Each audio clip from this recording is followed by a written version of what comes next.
sister. So when Ashley first asked me to give a speech at her reception, I politely said no. Personally, I am not a fan of public speaking, and although I felt that, I knew Ashley could easily find a replacement, so she looked elsewhere. She decided to ask her best friend, who unfortunately couldn't agree to fulfill the big role. Ashley thought, well, if I can't have my sister and I can't have my best friend, I might as well ask my funniest friend, because at least she'll get the crowd to laugh, which is very important. She's freaking out right now. So for some reason or another, even her funniest friend was unable to speak. So at this point, Ashley was stumped. Poor thing. Her sister was too afraid to speak, her best friend was unwilling, and her funniest friend was unavailable.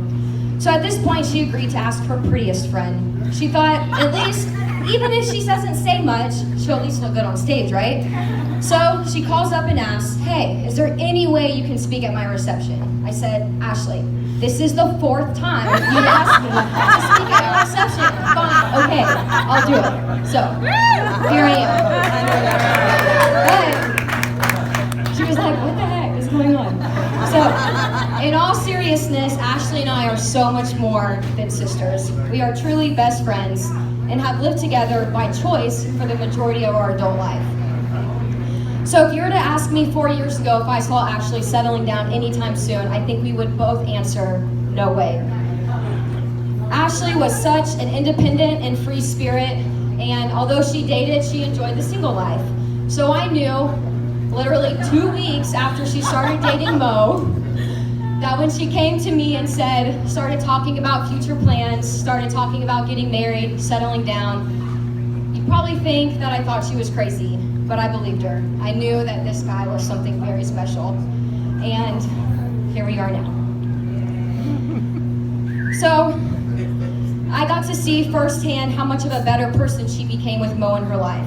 She loved the Lord more, she loved others more, she became more forgiving, and surprisingly, she even became a little bit cleaner, which, for those of you who have had the privilege of living with Ashley, know that's a pretty big deal.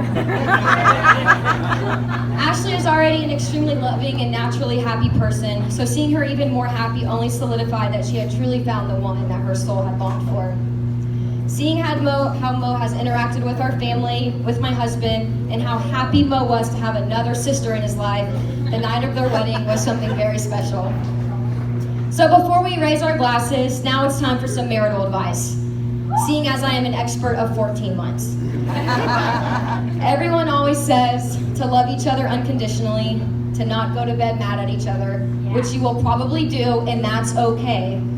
And that communication is the key to a successful marriage. But you've already heard all of that many times before. So I'm here to tell you to not forget to have fun and play, because life is way too serious. To never stop holding hands, because it's the simplest, most authentic form of affection. And to always fight for each other, because no matter what, it's you two against the world. It's not always rainbows and butterflies, I can guarantee that. But if you learn to let the small things go, put Christ first, and know that the other person will always have your best interest at heart, there is nothing that will stand in the way. She's all yours now, Mo, and I know you'll take good care of her. But for those moments when she's just too much, Ashley, you know where to find me. Here's to Ashley and Mo Arnold. Congratulations.